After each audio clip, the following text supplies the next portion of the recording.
los diputados del Frente Amplio solicitaron la intervención de la Institución Nacional de Derechos Humanos ante la denuncia realizada por el colectivo Encuentro de Periodistas sobre presiones para evitar la publicación de una noticia vinculada a un posible atentado contra el empresario Francisco de Posadas. El director de la Institución Nacional de Derechos Humanos, en representación de Cabildo Abierto, Bernardo Legnani, consideró el caso como grave y dijo que si se demora la denuncia, el Consejo podrá ordenar a la Defensoría del Pueblo que tome el caso. El ministro del Interior, Carlos Negro, admitió que hay muchos aspectos del Ministerio de Justicia que funciona en Reino Unido que podrían aplicarse en Uruguay en referencia a la propuesta programática de creación de esa Secretaría de Estado que realizó el Frente Amplio.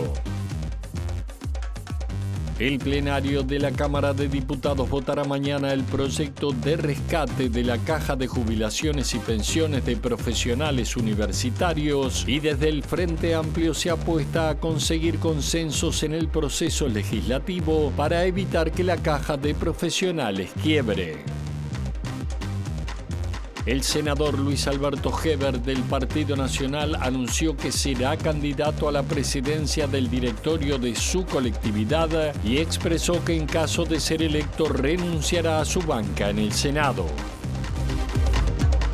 Uruguay y China reafirmaron la voluntad de profundizar sus vínculos tras la reunión mantenida entre el presidente Yamandu Orsi y autoridades del país asiático que visitan nuestro país y que incluyen a una autoridad con rango de viceprimer ministro.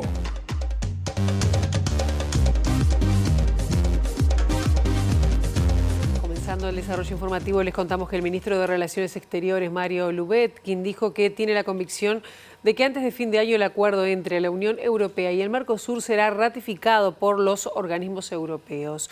Lubetkin se reunió esta mañana con una delegación de legisladores europeos de varios países y les confirmó que Uruguay y el Mercosur están prontos para avanzar en el tratado entre ambos bloques.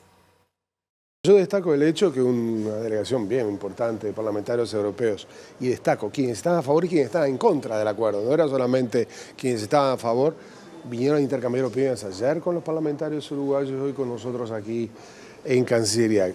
Para mí fue un diálogo muy franco, en el cual nosotros estamos hablando con gran franqueza de que tenemos expectativa en este acuerdo, pero este acuerdo se tiene que terminar de ratificar. Digamos que hemos esperado un montón de años, 25, olvidémonos, o sea, es historia. Nada puede cambiar, pero sí cambia el presente o el futuro, y eso lo dijimos claramente. Nosotros esperamos que sea este año. En inglés se los decíamos, el time is now, es ahora, y esperamos llegar al mes de diciembre con la confirmación del lado de ellos. En nuestro lado les decíamos, nosotros estamos todos preparados. Los 4 parlamentos están preparados, diría más. Creo que inclusive Uruguay, una vez que se ratifique del lado europeo y nosotros lo llevemos al escenario parlamentario, vamos a ser los primeros que vamos a ratificar de los 4, por lo menos esa es la voluntad que hay para dar una señal muy clara de que nosotros tenemos que jugar a los grandes acuerdos y abrir los mercados porque ahí nos va el futuro. O sea, nosotros uno de los problemas que hoy tenemos es dónde colocamos nuestros productos. ¿Saben cuál es lo que yo desearía? Que tuviéramos tantos mercados que la pregunta fuera, ¿qué productos colocamos? Lubetkin dijo que no habrá una reunión bilateral del presidente Orsi con su par argentino antes de la cumbre del Mercosur que se realizará el 3 de julio en Buenos Aires. Y el presidente del Comité de Asuntos Exteriores de la Comisión Europea, el eurodiputado David McAllister, dijo que el acuerdo entre la Unión Europea y el Mercosur es una enorme oportunidad para fortalecer el relacionamiento comercial y político entre ambos bloques. El legislador de origen alemán se mostró confiado en que el proceso de ratificación en los parlamentos europeos concluya antes de fin de año. Como presidente de este comité, creo que el acuerdo de la Unión Europea y Mercosur va a ser una enorme oportunidad para fortalecer nuestras relaciones internacionales de ambos lados del Atlántico y entre los 27 Estados miembros de la Unión Europea y los 4 del Mercosur. Ahora estamos ya en una etapa decisiva. Los Estados miembros de la Unión Europea y la Unión Europea y el Parlamento van a tener que ratificar este acuerdo que fue finalizado en diciembre del año pasado, cuando la presidenta Ursula von der Leyen visitó Montevideo. Estamos esperando que la Comisión Europea haga una propuesta este verano. ¿Cómo va a ser ratificado el acuerdo a nivel europeo?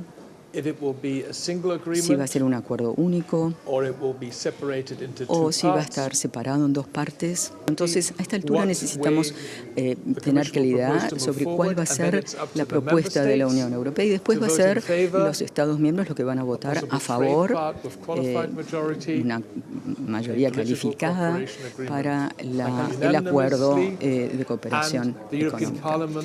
La Comisión y nuestro Parlamento también tenemos que votar a favor, tenemos que dar el consentimiento a este acuerdo, sí o no, con una mayoría simple. Entonces, espero que podamos finalizar nuestros procedimientos a nivel europeo después de la pausa del verano, antes del final del año. 25 años de negociación, creo que ha sido un plazo muy largo y creo que este es el momento de terminarlo. Y también la delegación del Parlamento Europeo fue recibida por la Comisión de Asuntos Internacionales del Senado para dialogar sobre el relacionamiento entre el bloque de la Unión Europea y Uruguay. La reunión se concreta en el marco del avance de las negociaciones del acuerdo de asociación entre el bloque y el Mercosur. Teníamos especial interés en escuchar al Parlamento Europeo, porque ustedes bien saben que un posible acuerdo de libre comercio o incluso de otra profundidad con la Unión Europea es de cambio de juego para el Uruguay, significa una apertura de todo tipo que le cambia la realidad. Ustedes recuerden que el Uruguay es un país chico que depende en su crecimiento de cuánto se abra al mundo. Yo vi con muy buenos ojos que el presidente de la delegación europea dijera que 25 años es mucho tiempo para conversar esta firma del eventual acuerdo. También, obviamente, nos dijo que la mayoría de los que estaban sentados en esta comisión o esta delegación estaban proclives al acuerdo. Había algunas voces disonantes en Europa que en 27 países que estaban trabajando en esto era necesario mancomunar, porque aparte el Parlamento Europeo debe votar esto con una mayoría especial. Fuimos diplomáticos, nos llevamos una muy buena impresión, no es para generar ninguna expectativa. La madre de todas las batallas hay que darla con la Comisión de Comercio. ¿Usted qué visión tiene sobre el acuerdo? Tengo un escepticismo, conozco mucho Europa, conozco lo que es el poder del farmer francés, español, y a veces uno escucha un neocolonialismo que nos trata a nosotros como si nos pudieran enseñar algo, y la verdad que los europeos en agricultura y en ganadería no nos pueden enseñar nada. Ahora vamos a hablar de temas ambientales. Con este tema está nuestra compañera Abril Mederos. Abril, ¿cuáles son las novedades a esta hora? Buen mediodía, Pilar. Sí, los saludamos desde la Estación Ambiental de Materiales Orgánicos de la Intendencia de Montevideo, aquí en Carrasco, porque las autoridades de la Comuna Capitalina y de la Intendencia de Canelones acaban de anunciar el convenio para la colocación de lo que es la primera biobarda industrial, en este caso en el arroyo Carrasco, una iniciativa que cuenta también con la ayuda y que forma parte del convenio de la Fundación por el Agua. Y bueno, estamos para hablar sobre esto con la directora interina de Desarrollo de Gestión Ambiental de la Intendencia de Montevideo, María Mena. Mena, gracias por estos minutos. Quizá pueda usted corregirme en el nombre de la Fundación, que lo dije mal, y bueno, contar un poco de qué se trata esta biobarda industrial, que es la primera que hay en el país. Hola, ¿qué tal? Bueno, bienvenidos acá al Servicio de Gestión Ambiental de la Intendencia de Montevideo. Y estamos hoy suscribiendo este convenio en conjunto con la Intendencia de Canelones y con la Alianza Uruguaya por el Agua.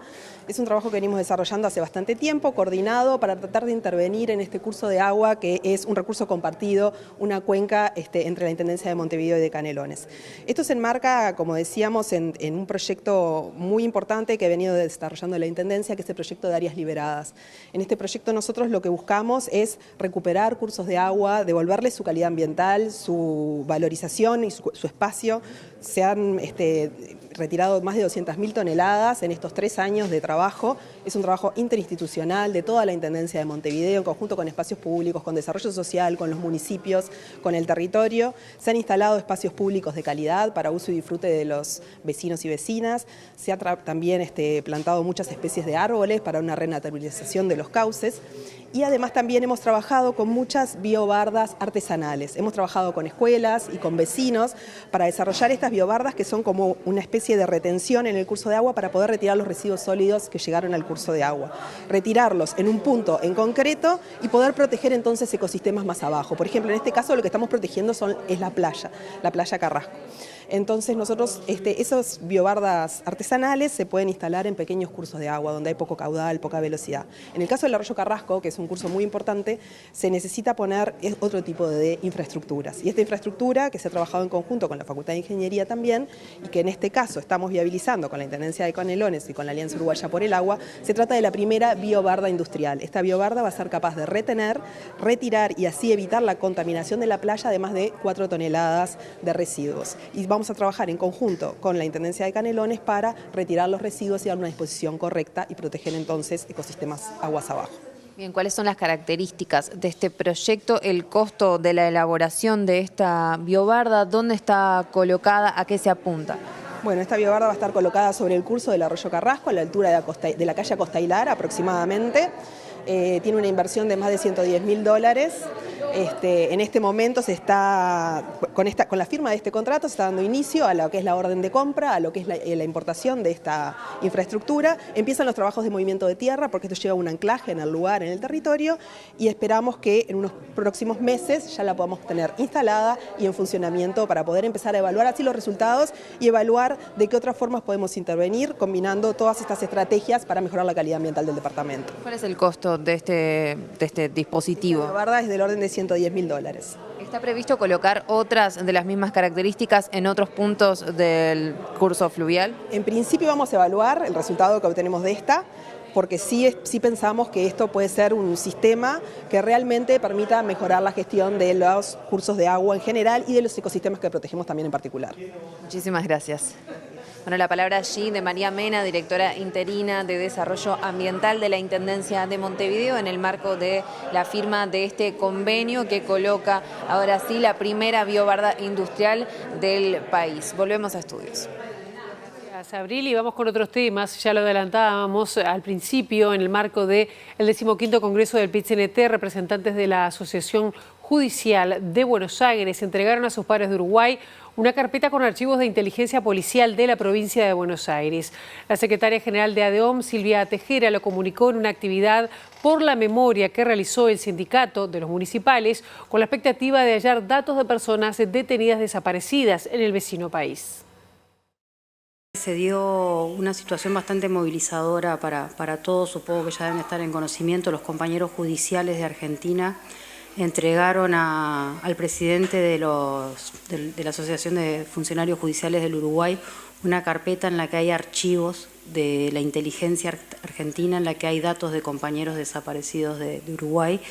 Me parece que puede llegar a ser capaz que importante para encontrar la verdad, la memoria y la justicia de muchos de los casos. Quedó en resguardo de los judiciales, porque bueno, con el traspaso de la mesa representativa y demás no tenemos todavía quién va a ser el próximo secretario o secretaria de Derechos Humanos, pero me parece que es importante reconocer el gesto de los compañeros judiciales de Argentina.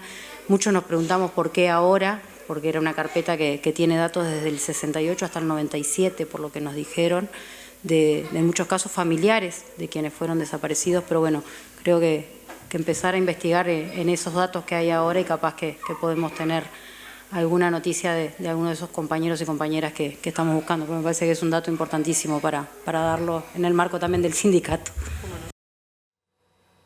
Y nos vamos ahora al Sindicato de los Funcionarios Judiciales de nuestro país. Allí está nuestro compañero Eduardo Delgado, a quien ya saludamos, damos los buenos días. ¿Cómo andás, Eduardo? Un gusto saludarte, Pilar, como bien informaban. la Asociación de Funcionarios Judiciales de Uruguay recibió esta información de sus pares bonaerenses con datos de la inteligencia policial de la provincia de Buenos Aires referida a la detención de uruguayos en ese país. Para conocer un poco más sobre esto, estoy con el secretario general de la Asociación de Funcionarios Judiciales de la AFJU, con Pablo Elizalde. Pablo, ¿cuándo se enteraron de esta información? Bueno, ¿cómo fue recibida por el sindicato? En primer lugar, es un agradecimiento a los compañeros argentinos, viejos compañeros argentinos que ya que están jubilados, pero que están militando en el espacio de memoria de la provincia de Buenos Aires. En el marco del Congreso, los compañeros dijeron que traían una sorpresa y nos dieron la sorpresa en el marco del Congreso, donde nos presentaron documentación sobre seguimientos que la inteligencia de la provincia de Buenos Aires había tenido sobre ciudadanos uruguayos desde el año 1935 hasta el año 94. Para nosotros fue una sorpresa, un gusto y una responsabilidad también el manejo de esta información. Nosotros lo que vamos a hacer es generar, nosotros somos como el vínculo entre el Uruguay y la provincia de Buenos Aires, del espacio de memoria que dirige Pérez Esquivel, para poder viabilizar aquellas inquietudes.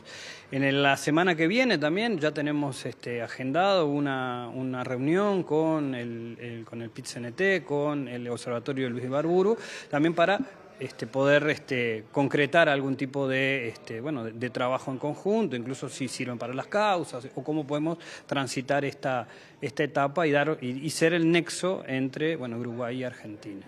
La intención entonces, Pablo, es compartirlo. Como decías con el señor Uruguay, también existen posibilidades, por ejemplo, con los organismos estatales, pienso en voz alta, en la institución de derechos humanos. Sí, claro, la idea es poder, es que los compañeros y compañeras que así lo quieran, poder acceder a la información.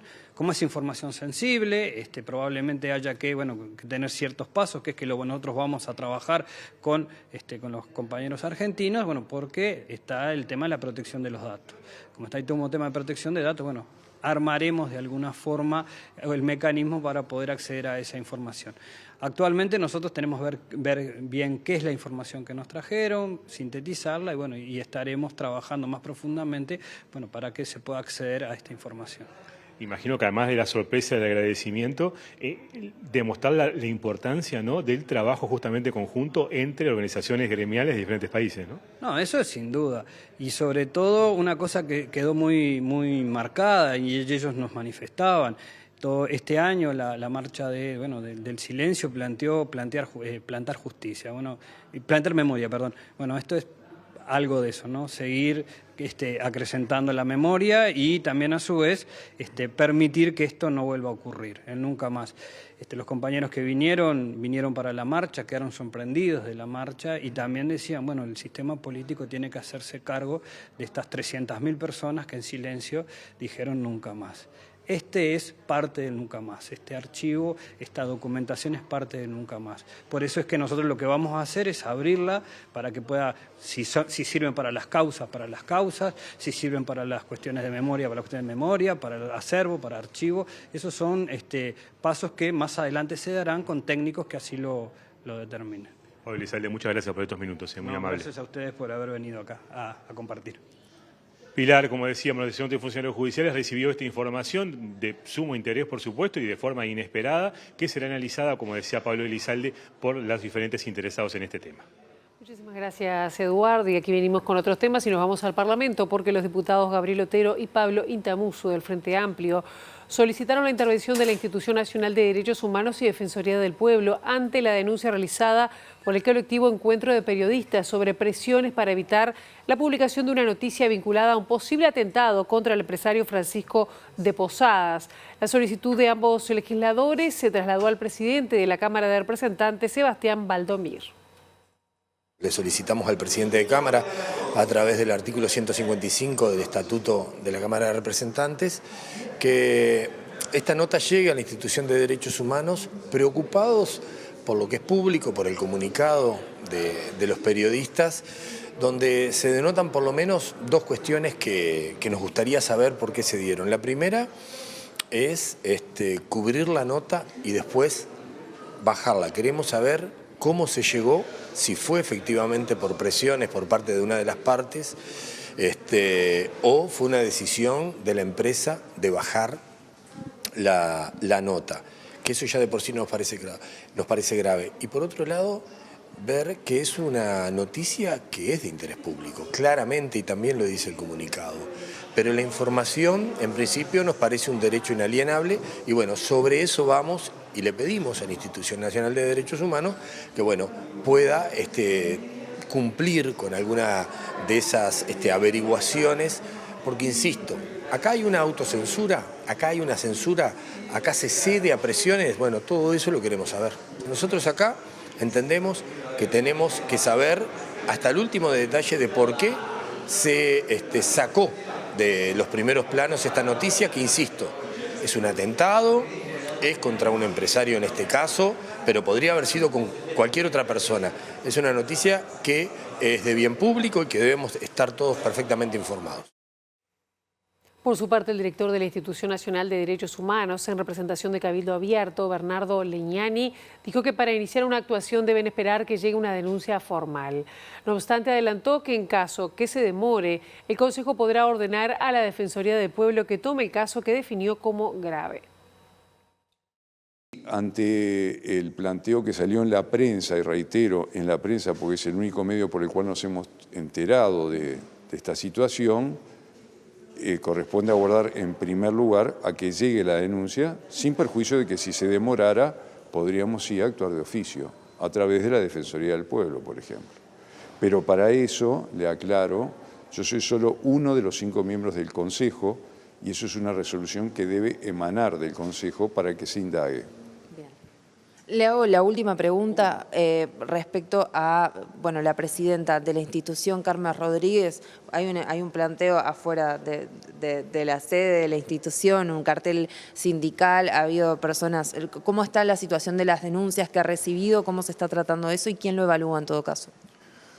Bueno, el tema de la doctora Carmen Rodríguez fue un tema que ha sido analizado e informado por toda la prensa, en mayor o menor detalle. Fue un tema que se trató siguiendo los protocolos que están vigentes en esta institución y a la luz de las normas que son aplicables al caso. Culminó la indagatoria porque es un proceso de características similares a una investigación administrativa y una vez que se culminó ese procedimiento diligenciado a la luz de las normas ya mencionadas, se remitió a consideración de la Asamblea General, porque creo que se debe aclarar que esta institución no es un ente autónomo, no es un servicio descentralizado, es una institución que es un órgano desconcentrado del Poder Legislativo y los miembros del Consejo fueron designados por la Asamblea General.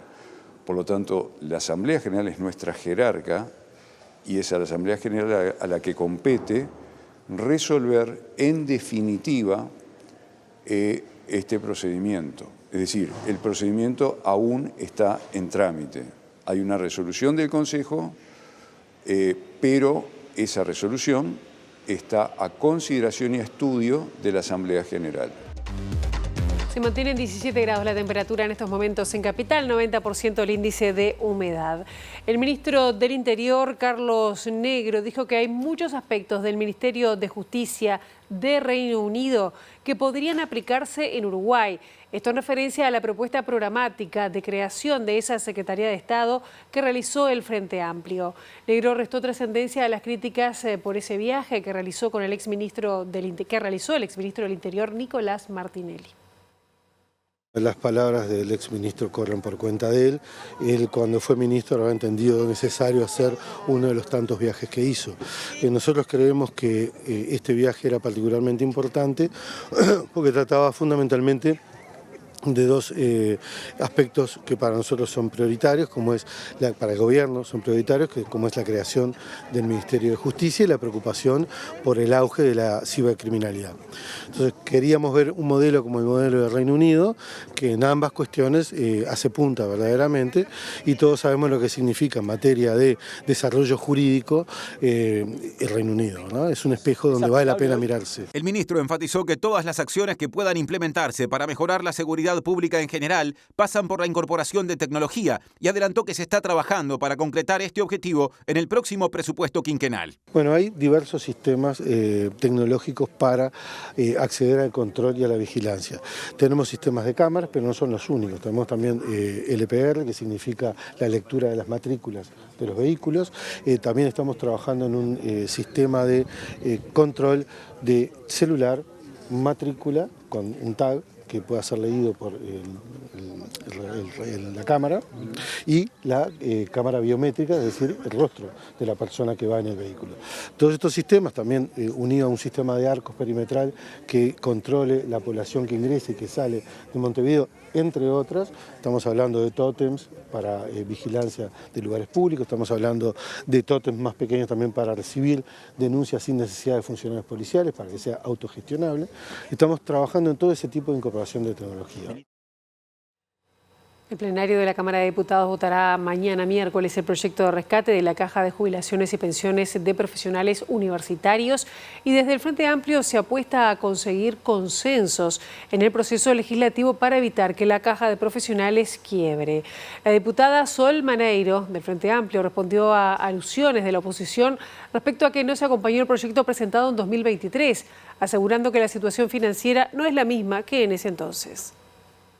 Aprobamos en comisión el proyecto en general, se aprobó por unanimidad, así que estamos en condiciones de decir que el miércoles vamos a estar discutiendo el articulado de la ley de caja de profesionales, que en realidad lo que da es una solución a mediano y largo plazo, corto, mediano y largo plazo, sobre la problemática financiera que tiene la Caja de Profesionales ahora mismo. Apostamos a que se va a llegar a un consenso, se va a llegar a una solución en el Senado, y después, cuando vuelva a la tercera Cámara de nuevos diputados, vamos a llegar a tener un proyecto que evite que la Caja de Profesionales quiebre. Tenemos una situación financiera de la Caja que no es la misma que estaba en el 2023, eso para empezar. El punto de partida es otro. Tenemos un mes para resolver este problema, y que a partir de julio los jubilados puedan cobrar sus haberes en la Caja de Profesionales.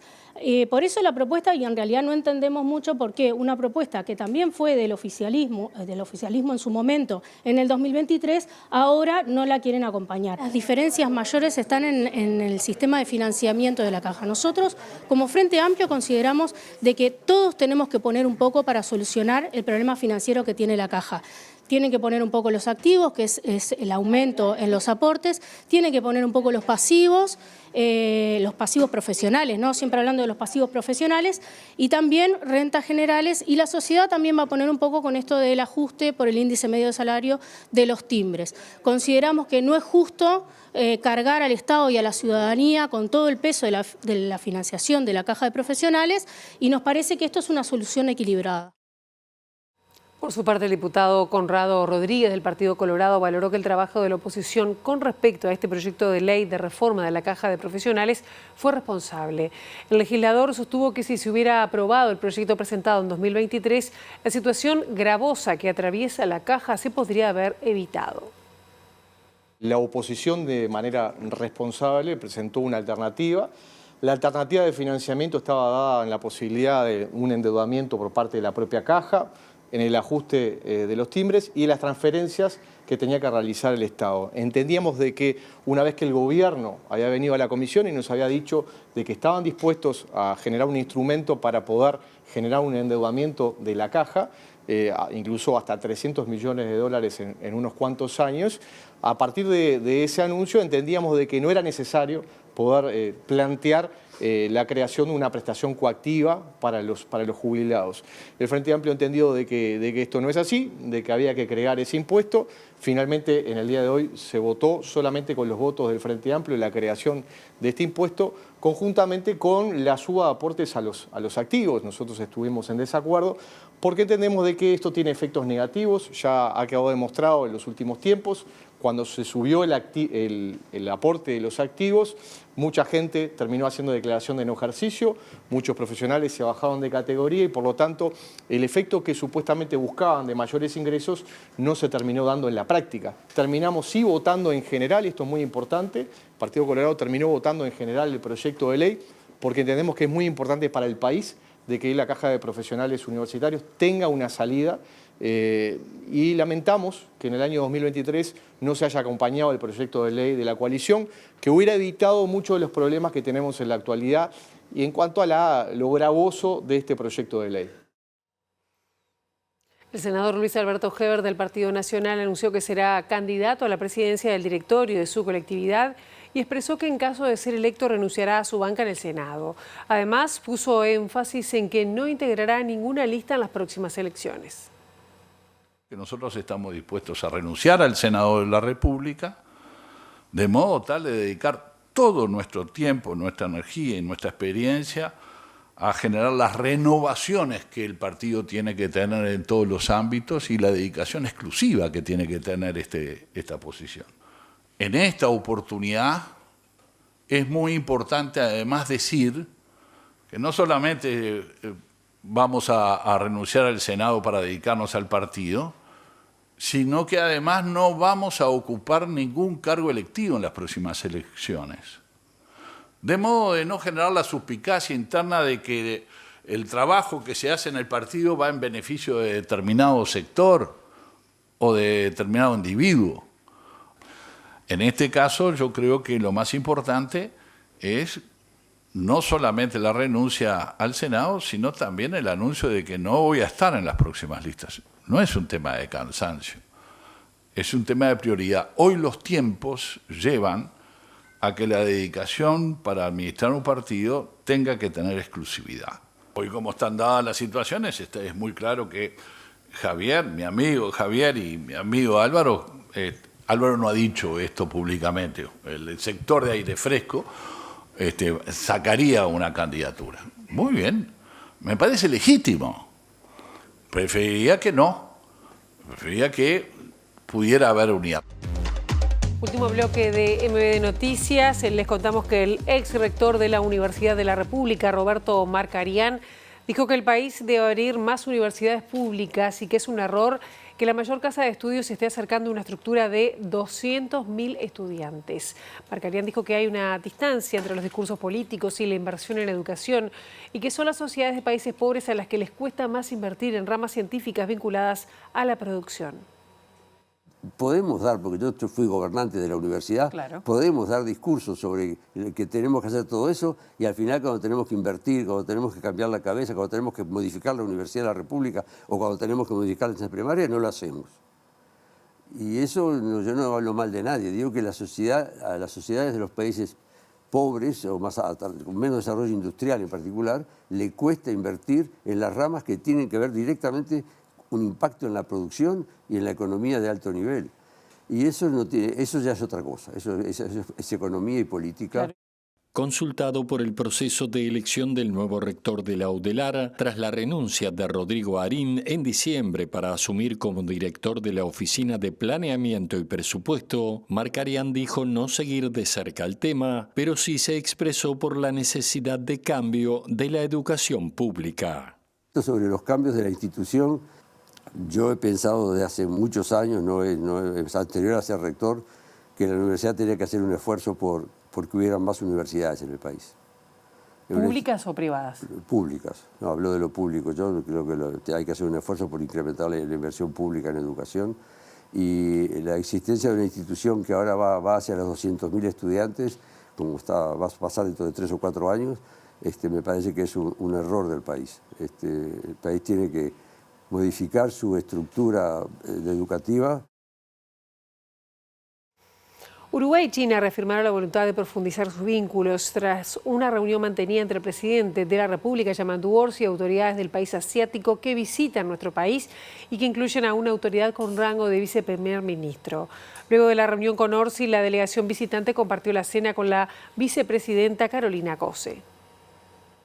El presidente Yamandu Orsi recibió una delegación encabezada por el vicepresidente del Comité Nacional de la Conferencia Consultiva Política del Pueblo Chino, He Baoxian. En el encuentro en Torre Ejecutiva participó también el ministro de Relaciones Exteriores, Mario Lubetkin. Los asistentes reafirmaron la voluntad de fortalecer los vínculos entre Uruguay y China en el contexto de una alianza estratégica. La representación extranjera incluyó a directores y miembros del Comité Nacional de la Conferencia Consultiva Política del Pueblo Chino, al embajador de China en Uruguay, Huang Yazong, así como a integrantes de la Dirección General de América Latina y el Caribe del Ministerio de Relaciones Exteriores China. En la noche, la delegación compartió una cena con la vicepresidenta Carolina Cose. La visita de He Baoxian da continuidad a la realizada en marzo por el ministro de Agricultura y Asuntos Rurales, Han Jun, en calidad de enviado especial del presidente Xi Jinping, y al desarrollo del Foro China-CELAC, que se llevó a cabo el pasado 13 de mayo en Beijing. Recientemente, Lubetkin y el ministro de Ganadería, Alfredo Frati, visitaron China.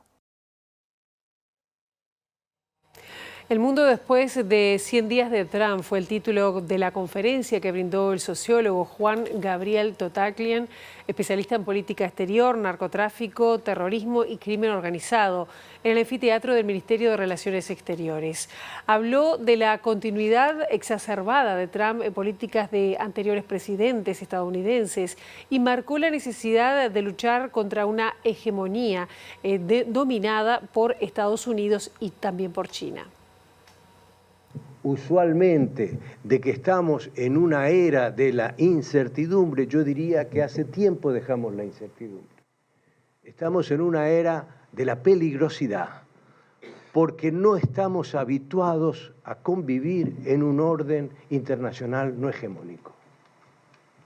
Y ese es un fenomenal desafío, no solamente para los principales actores, sino para nosotros, desde América Latina, que debiéramos tratar de aportar para amortiguar las tensiones. Si no hay componentes más cooperativos en este orden internacional no hegemónico, lo que queda es solamente el conflicto abierto. Cómo se maneje este orden internacional no hegemónico es esencial y que no puede ser comandado solo por China y Estados Unidos. No debiera ser comandado por China y Estados Unidos. Es más, no dejaría en manos de ninguno de los dos el modo de articular este orden. Fin de este primer segmento. Voy al segundo segmento, Estados Unidos bajo Trump. Voy a tratar de ser más rápido y más preciso acá. Tocatlian agregó que el fenómeno Trump tiene algo de inédito, pero hay varias continuidades de administraciones previas demócratas y republicanas, como por ejemplo la centralidad de China para Estados Unidos y la intención de revertir su influencia. A esto sumó que el primer impulso arancelario fue durante el gobierno de Obama, lo siguió Trump, luego Biden subió la presión y ahora Trump fue a fondo. El analista agregó además que los presidentes demócratas Obama y Biden fueron deportadores seriales y que lo de Trump es más brutal, pero la política de deportación de Estados Unidos es persistente. Tocatlian dijo también que en los gobiernos de Washington existe una continuidad en el apoyo a la tesis de los dos estados, Palestina e Israel, pero enfatizó que esto se acompaña de un cheque en blanco al Estado de Israel y su política de fuerza, además de práctica permanente de deterioro de la estabilidad en Medio Oriente. El intendente electo de Montevideo, Mario Vergara, se reunió con delegados de las bases y de los sectores del Frente Amplio de la capital y adelantó que está recibiendo nombres de distintos sectores para conformar su equipo de gobierno. El futuro jefe comunal dijo que aspira a tener el equipo armado en 2 semanas. Ni que hablar la paridad de género, que vamos a respetar a rajatabla, y nada de eso en detrimento de la idoneidad técnico, profesional, administrativa de las personas que van a conducir las distintas áreas de la Intendencia. Estamos avanzando y bueno, yo aspiro que a más tardar en 2 semanas el equipo esté definido, porque también la transición se hace más eficiente cuando cada uno tiene más claro qué tarea le va a corresponder en el futuro. ¿Lleva a Erup? Es la aspiración, ya está encaminado ese tema. Creemos que es un gol de media cancha, porque Leonardo Erup tuvo un rol fundamental en lo que ha sido la mejora sustancial en las tareas de limpieza y de desarrollo ambiental en el departamento de Canelones. Nos encanta su forma de trabajo, totalmente cercana a la gente, respondiendo él mismo más de 100 grupos de WhatsApp de vecinos y vecinas, pero sobre todo también porque va a estar con un equipo que va a ser de su confianza, ya habituado a su forma de trabajo. Así que bueno, en el tema limpieza realmente creo que vamos a poder conformar el mejor equipo posible y vamos a tener los mejores resultados lo antes posible.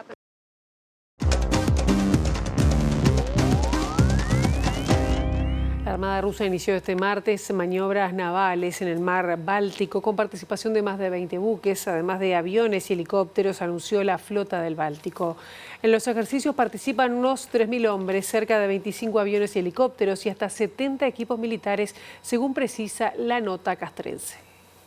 La Armada de Rusia dio inicio este martes a las maniobras en el mar Báltico con participación de más de 20 buques, además de aviones y helicópteros, anunció la flota del Báltico. Entre los barcos implicados figuran fragatas, corbetas, buques cisterna, remolcadores y toda clase de embarcaciones de apoyo. La Fuerza Naval rusa explicó que en los ejercicios participan buques de las flotas del Báltico y del Norte, con sede en el enclave de Kaliningrado y San Petersburgo, respectivamente. También han sido movilizadas las fuerzas de los distritos militares de Moscú y Leningrado y las fuerzas aeroespaciales. Durante las maniobras se realizarán ejercicios de tiro contra objetivos marítimos y aéreos enemigos, como por ejemplo drones acuáticos. En las imágenes divulgadas por la flota del Báltico se puede ver cómo los barcos, bombarderos y cazas surcan las aguas de dicho mar, escenario de tensiones en las últimas semanas entre Rusia y los países de la OTAN. El asesor del Kremlin, Nikolai Patrushev, acusó el lunes a Occidente de generar tensión militar en el Báltico y planear el bloqueo de la navegación de barcos rusos en los estrechos internacionales. Hace 2 semanas la Armada estonia intentó detener a un petrolero que navegaba sin bandera, al que calificó de parte de la flota fantasma que utiliza Rusia para eludir las sanciones occidentales. El petrolero no se detuvo y un avión de combate ruso apareció para escoltarlo, violando el espacio aéreo estonio. En relación con estos hechos, el Kremlin declaró que Rusia defenderá la navegación de sus barcos con todos los medios a su alcance. Hasta que llegamos con esta edición mediodía, ahora quedan con la información en el horario central 18:55 y nosotros volvemos mañana bien tempranito a las 8 en punto, aquí con las primeras noticias de TV Ciudad. Pasen bien.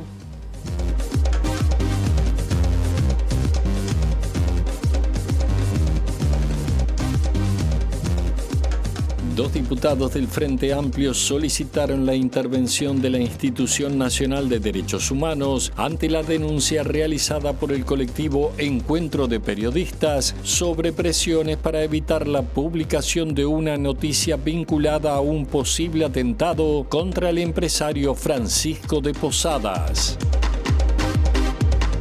El director de la Institución Nacional de Derechos Humanos en representación de Cabildo Abierto, Bernardo Legnani, consideró el caso como grave y dijo que si se demora la denuncia, el Consejo podrá ordenar a la Defensoría del Pueblo que tome el caso.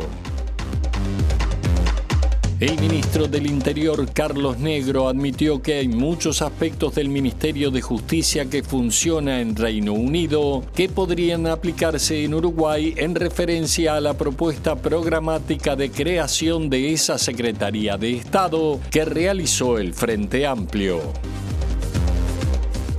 El plenario de la Cámara de Diputados votará mañana el proyecto de rescate de la Caja de Jubilaciones y Pensiones de Profesionales Universitarios y desde el Frente Amplio se apuesta a conseguir consensos en el proceso legislativo para evitar que la Caja de Profesionales quiebre.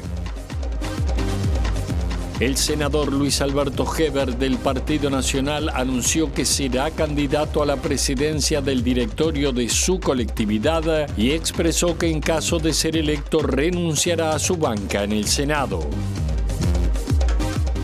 Uruguay y China reafirmaron la voluntad de profundizar sus vínculos tras la reunión mantenida entre el presidente Yamandu Orsi y autoridades del país asiático que visitan nuestro país y que incluyen a una autoridad con rango de viceprimer ministro. La Asociación de Funcionarios Judiciales de Buenos Aires entregó a sus pares de Uruguay una carpeta con archivos de inteligencia de la policía bonaerense con información sobre acciones represivas desarrolladas durante la dictadura argentina.